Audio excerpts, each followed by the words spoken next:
ఆధ్యాత్మిక వార్తావాహిని భక్తి విశేషాలకు స్వాగతం. శ్రీవారి ఆలయంలో జ్యేష్ఠాభిషేక ఉత్సవాలు వైభవంగా ప్రారంభమయ్యాయి. శ్రీ మలయప్ప స్వామికి బంగారు కవచం తొలగించారు.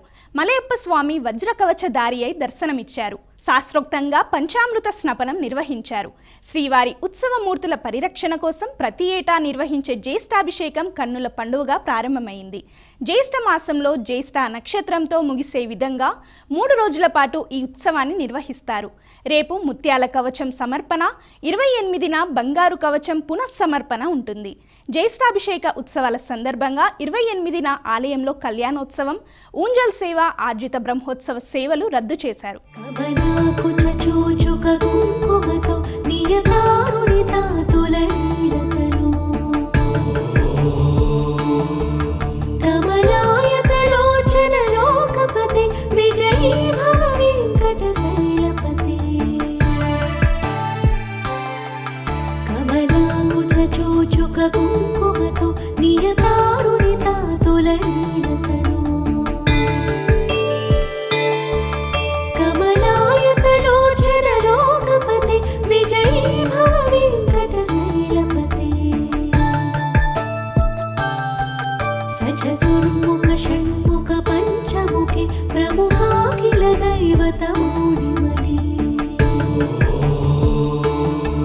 శరణాగత వత్సల సారణిధి పరిపాలయ మా వృషశైలపతి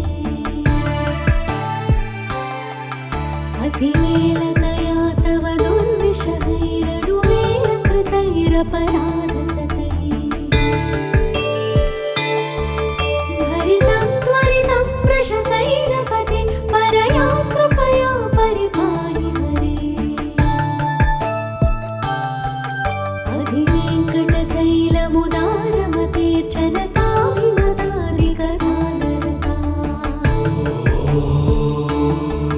పరదేవతయా గదితా నిగమై కమలాలయితాన పరంగలయే కరవేణురవావస గోపవధు శతకోటి వృతాత్ స్మర కోటి సమా ప్రతిపల్లవికాభిమతా సుఖదా వసుదేవ సుతాన్న పరంగలయే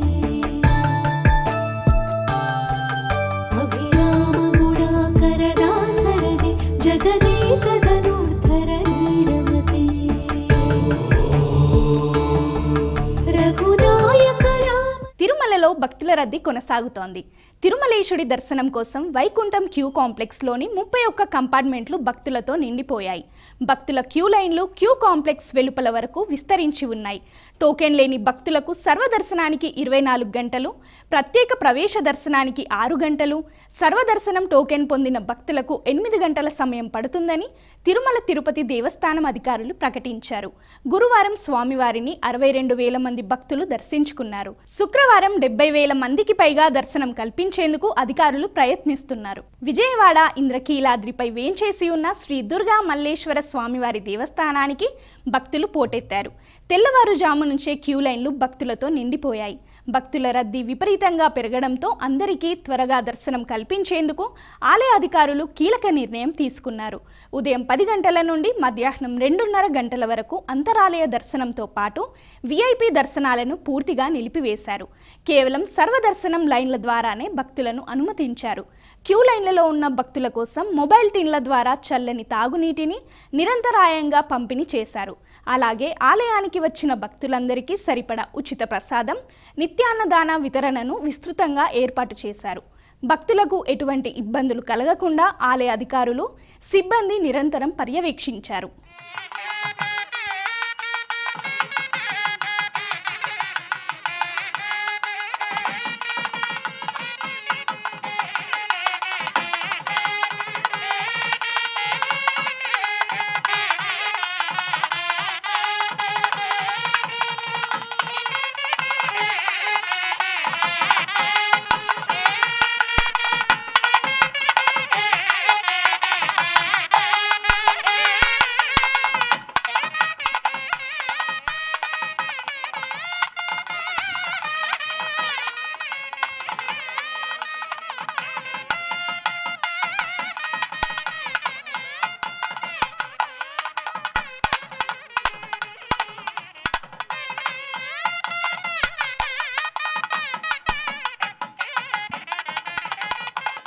ఆదిలాబాద్ జిల్లా కేంద్రంలోని గోపాలకృష్ణ మఠంలో సామూహిక లక్ష్మీనారాయణ వ్రతం నిర్వహించారు మహిళలు.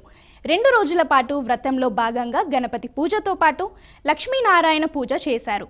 2వ రోజు విష్ణునామ, లక్ష్మీనామ అష్టోత్తర పారాయణం, లక్ష్మీనారాయణ హోమం నిర్వహించారు. లోక కళ్యాణార్థం సైతం ప్రత్యేక పూజలు చేశారన్నారు అర్చకులు. లక్ష్మీనారాయణ వ్రతం ప్రత్యేకతలను అర్చకులు వివరించారు.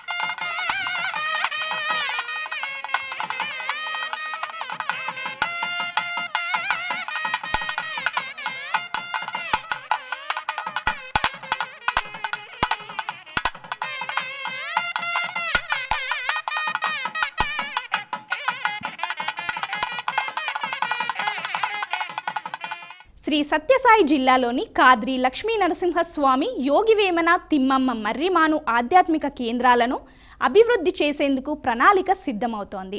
ఈ రెండింటినీ కలుపుతూ సుందరీకరణతో పాటు అభివృద్ధి చేయడానికి కేంద్ర ప్రభుత్వం ప్రసాద్ పథకంలో దీనిని ప్రతిపాదించారు.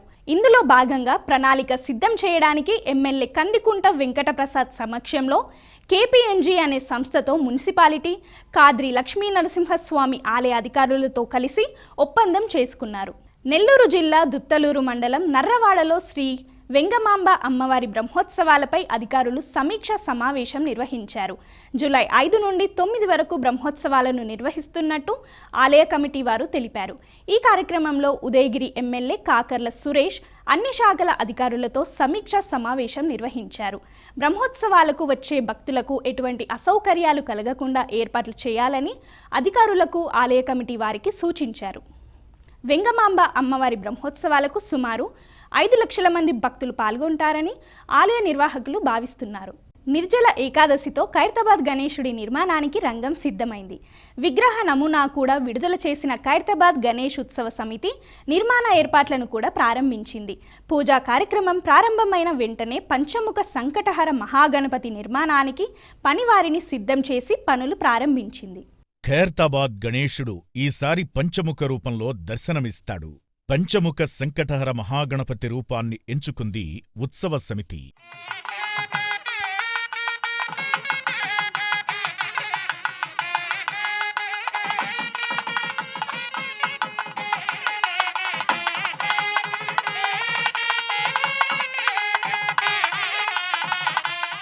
ఖైరతాబాద్ గణేశుడికి ఇప్పుడు 72 ఏళ్లు పూర్తవుతున్నాయి. ఈ ఏడాది సిద్ధమయ్యే లంబోదరుడు 69 అడుగుల ఎత్తులో భారీగా దర్శనమివ్వనున్నాడు.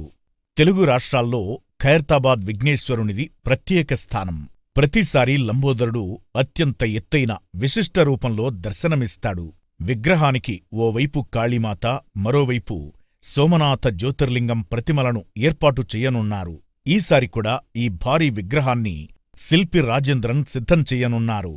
సెప్టెంబర్ 14న చవితి పండుగ జరగనుంది.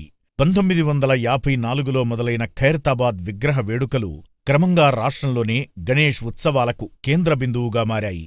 ప్రతి ఏటా ఎత్తును పెంచుకుంటూ ఈ బడా గణేశుడు దేశవ్యాప్తంగా ఖ్యాతి పొందుతున్నాడు. ఎత్తుతో పాటు ఆకారంలోనూ ప్రతి ఏడూ వైవిధ్యంగానే కొలువుదీరుతుంటారు. అయితే ఈ సంవత్సరం కూడా 69 అడుగుల ఎత్తులో దర్శనమిచ్చేందుకు సిద్ధమవుతున్నారు. గత కొన్నేళ్లుగా పర్యావరణానికి హాని కలిగించకుండా ప్లాస్టర్ ఆఫ్ ప్యారిస్కు బదులు మట్టి వినియోగించి ఇతర విగ్రహాలకు ఆదర్శంగా నిలవాలని ఉత్సవ కమిటీ భావిస్తోంది. ఈ క్రమంలో ఎత్తును కూడా తగ్గించుకుంటూ 40 అడుగులకు తేవాలని యత్నిస్తోంది.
హైదరాబాద్ రవీంద్ర భారతి వేదికగా అర్ధనారీశ్వర నృత్యోత్సవ వేడుక ఘనంగా ముగిసింది.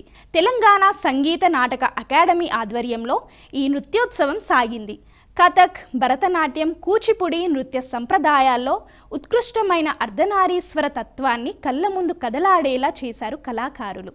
కథక్, భరతనాట్యం, కూచిపూడి నృత్య సంప్రదాయాల్లో ఉత్కృష్టమైన అర్ధనారీశ్వర తత్వాన్ని కళ్ళ ముందు కదలాడేలా చేశారు కళాకారులు. జగత్తుకు తల్లిదండ్రుల్లాంటి శివపార్వతుల సాంగత్యం సృష్టికి స్ఫూర్తిదాయకమంటూ బెంగళూరు జంట కళాకారులు నిధిగా కరుణాల్, రచనా కరణిక్ ప్రదర్శించిన ఏకత్వం అనే అర్ధనారీశ్వర తత్వానికి నిలువుటద్దంగా నిలిచింది. లక్నోకి చెందిన ఘరానా కథక్ నృత్య ప్రదర్శనతో ప్రేక్షకులను కట్టిపడేశారు. బెంగళూరుకు చెందిన భరతనాట్య కళాకారుడు సూర్య ఎన్ రావు రావణాసురను ప్రదర్శించి ఆకట్టుకున్నారు. చివరగా యామిని రెడ్డి తన నాట్య తరంగిణి బృందంతో ఈశాని పేరిట ప్రదర్శించిన కూచిపూడి నృత్యాంశాలు ప్రత్యేక ఆకర్షణగా నిలిచాయి. అంబుబాచి మేళా తర్వాత కామాఖ్య ఆలయం తెరుచుకున్నది. 4 రోజుల ఉత్సవం తర్వాత గురువారం రాత్రి 9 గంటల వేళ ఆలయ ద్వారాలు తెరిచారు. అస్సాంలో గౌహతిలోని కామాఖ్య ఆలయంలో 4 రోజుల పాటు అంబుబాచి మేళా ఆధ్యాత్మిక ఉత్సవం ఘనంగా జరిగింది. అమ్మవారికి వార్షిక ఋతుస్రావం అవుతుందని నమ్మే ఈ 4 రోజుల పండుగలో స్త్రీతత్వానికి, ప్రకృతికి ప్రతీకగా ప్రత్యేక పూజలు నిర్వహించారు. ఈ నెల 22న ప్రారంభమైన అంబుబాచి మేళాలో మొదటి 3 రోజులు ఆలయ తలుపులను మూసివేశారు. ఈ సమయంలో ఆలయ ప్రాంగణంలోకి ఎవరిని అనుమతించలేదు. 4వ రోజున ఆలయాన్ని శుభ్రపరిచి అమ్మవారికి ప్రత్యేక స్నానాలు, పూజలు నిర్వహించిన తర్వాతే భక్తులను దర్శనానికి అనుమతించారు. కామాఖ్య ఆలయ పరిసరాలన్నీ ఇప్పుడు భక్తజన సంద్రంగా మారాయి.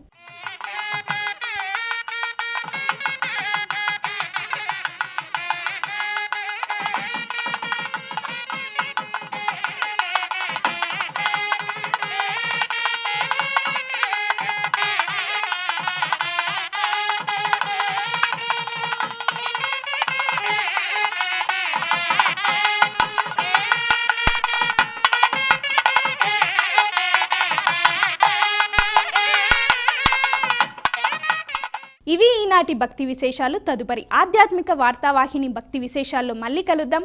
అంతవరకు సెలవు. నమస్కారం.